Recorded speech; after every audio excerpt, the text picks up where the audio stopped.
Good morning श्रोताओं, तो हाजिर हैं सुबह की प्रमुख खबरों के साथ। तो इससे पहले खबरों को विस्तृत रूप से जानने निवेदन रहेगा, कृपया चैनल को जरूर सब्सक्राइब करें। तो पेश है आज सुबह की प्रमुख खबरें।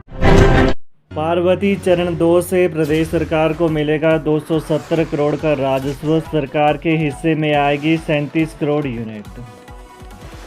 आर्थिक तंगी से जूझ रही प्रदेश सरकार को पार्वती जल विद्युत परियोजना चरण 2 से सालाना 270 करोड़ रुपए का राजस्व मिलेगा। 800 मेगावाट की पार्वती 2 परियोजना में बिजली उत्पादन का ट्रायल चल रहा है, जो अप्रैल माह तक जारी रहेगा। वहीं दिसंबर 1999 से बन रही परियोजना को एनएचपीसी ने 25 साल बाद धरातल पर उतारा है। इस परियोजना को पूरा करने में भारत सरकार की कंपनी को कई बाधाओं से जूझना पड़ा। बहरहाल अब परियोजना की 4 टरबाइनें घूमना शुरू हो गई हैं। हर टरबाइन से 200 मेगावाट बिजली का उत्पादन होगा। ट्रायल के बाद जब बिजली का उत्पादन होगा तो 9 राज्यों और दामोदर वैली कॉरपोरेशन को बिजली सप्लाई की जाएगी।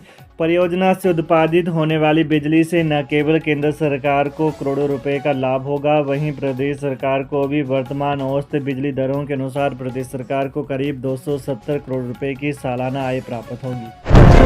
फिर हटाए सीआईडी प्रमुख ओझा ज्ञानेश्वर को कमान। बिलासपुर गोलीकांड सुलझाने का मिला इनाम। हिमाचल प्रदेश सरकार ने एक बार फिर सीआईडी प्रमुख को हटाने का फैसला लिया है। आईपीएस अधिकारी संजीव रंजन ओझा को सीआईडी प्रमुख के पद से हटाकर अब 1999 बैच के आईपीएस अधिकारी ज्ञानेश्वर सिंह को तैनाती दी गई है।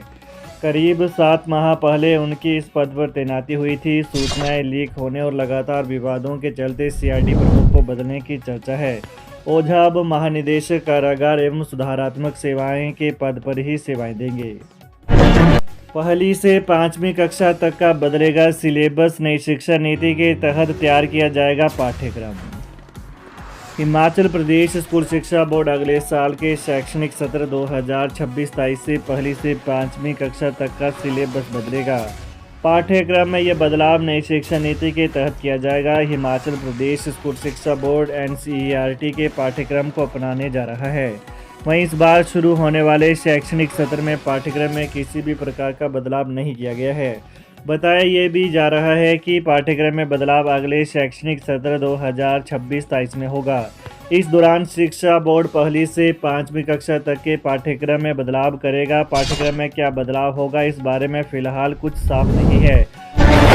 सीएम बोले, पाकिस्तान से पंजाब के फिरोजपुर होकर हिमाचल में पहुंच रहा है चिट्टा। मुख्यमंत्री सुखविंदर सिंह सुक्खू ने कहा कि पाकिस्तान से पंजाब के फिरोजपुर होता हुआ चिट्टा हिमाचल में पहुंच रहा है।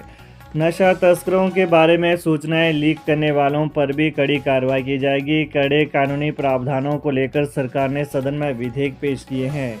संगठित अपराध पर मृत्युदंड का भी प्रावधान किया जा रहा है। हर जगह सीआईडी की नज़र है। पंचायतों की मैपिंग की जाए। नशे के सप्लायरों पर भी मैपिंग हो रही है। हिमाचल में प्रोजेक्टों को देना होगा 2% पर्यावरण सेस। हिमाचल प्रदेश में प्रोजेक्टों को अब 2% पर्यावरण उपकर चुकाना होगा। तय समय पर उपकर नहीं चुकाए तो संचित राशि पर 1% ब्याज भी चुकाना होगा। राज्य सरकार प्रोजेक्टों को दी जाने वाली भूमि का विशेष मूल्यांकन करवाएगी और बाजार मूल्य के आधार पर भू राजस्व निर्धारित होगा। इस पर 2% पर्यावरण उपकर चुकाना होगा। वीरवार को राजस्व मंत्री जगत सिंह नेगी ने भू राजस्व संशोधन विधेयक 2025 विधानसभा में सदन के पटल पर रखा। आज यह पारित होगा। 2795.23 करोड़ के 2990 उपयोगिता प्रमाण पत्र नहीं दिए, कैग ने की कड़ी टिप्पणी। भारत के नियंत्रक एवं महालेखा परीक्षक यानी कैग ने हिमाचल सरकार के स्थानीय निकायों और प्राधिकरणों की कार्यशैली पर कड़ी टिप्पणी की है। इससे बताया गया कि 2795.23 करोड़ की धनराशि के 2990 उपयोगिता प्रमाण पत्र 31 मार्च 2024 तक प्रस्तुत करने के लिए लंबित थे।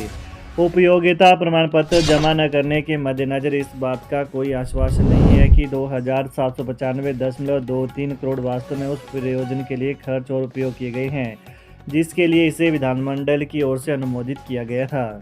वहीं मुख्यमंत्री सुखविंदर सिंह सुक्खू ने पिछले कल सदन में वित्त वर्ष 2023-24 की कैग रिपोर्ट सदन के पटल पर रखी। कैग रिपोर्ट के वित्त लेख के अनुसार वित्त वर्ष 2023-24 के दौरान 1,744.60 करोड़ रुपए की राशि के 1,342 उपयोगिता प्रमाण पत्र दिए थे। ये संबंधित निकायों और प्राधिकरणों की ओर से प्रदान सहायता अनुदान के एवज में प्रस्तुत नहीं किए गए थे। इसके अलावा 1,050.63 करोड़ की कुल राशि के 1,648 उपयोगिता प्रमाण पत्र वर्ष 2022-23 तक प्रस्तुत करने के लिए दिए थे। यह 31 मार्च 2024 तक लंबित थे। रिश्ते हुए तार पिता ने 9 साल की बेटी से कर डाली ये गंदी हरकत। जिला कुल्लू के गांव में एक व्यक्ति ने पिता पुत्री के पवित्र रिश्ते की कोई परवाह न करते हुए अपनी 9 साल की बेटी के साथ दुष्कर्म की वारदात को अंजाम दे डाला। पुलिस के अनुसार वारदात का शिकार हुई पीड़िता की मां पुलिस थाने में आकर इस बाबत शिकायत दर्ज करवाई।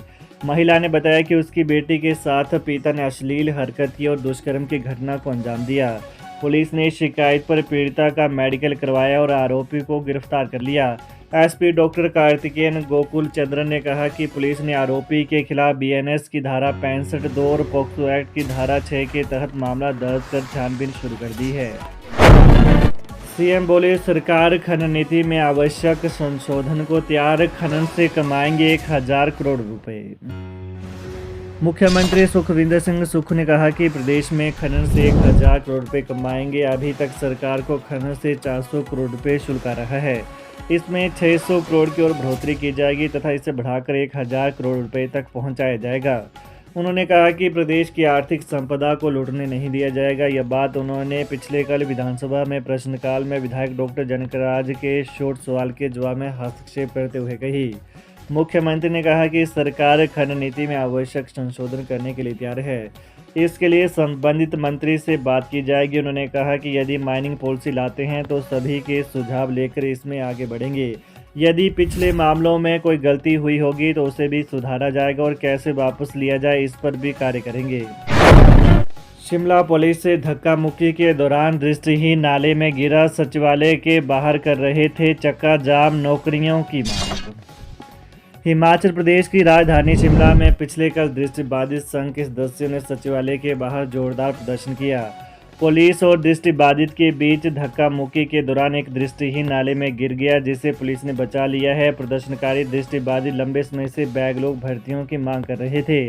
दृष्टिबाधित संघ के अध्यक्ष राजेश ठाकुर ने बताया कि वे पिछले कई दिनों से धरने पर बैठे हैं, लेकिन सरकार उनकी मांगों को अनसुना कर रही है। उनका कहना है कि साल 1995 के बाद से कोई भर्ती नहीं हुई है। प्रदर्शनकारियों का कहना है कि विभिन्न विभागों में लंबित बैकलॉग कोटा भर्तियां नहीं भरी जा रही हैं, जिसके कारण दृष्टिबाधितों में खासा आक्रोश है।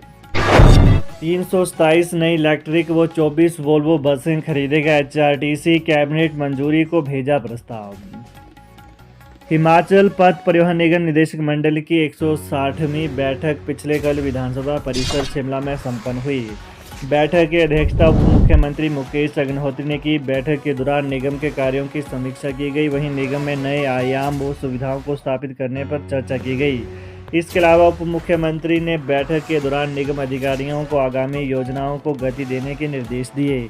इसके अतिरिक्त बैठक में नई 327 इलेक्ट्रिक व 24 वोल्वो बसों की खरीद पर भी अंतिम निर्णय लिया गया और बसों की खरीद का मामला कैबिनेट की मंजूरी के लिए भेजा गया। बैठक में अतिरिक्त मुख्य सचिव परिवहन आरडी नजीम और निगम प्रबंध निदेशक निपुण जिंदल सहित निगम व परिवहन विभाग के अन्य अधिकारी मौजूद रहे। ये रहा सुबह की आज की प्रमुख खबरों का विश्लेषण। हिमाचल की ताज़ा खबरों को जानने के लिए कृपया चैनल को अभी सब्सक्राइब करें। धन्यवाद।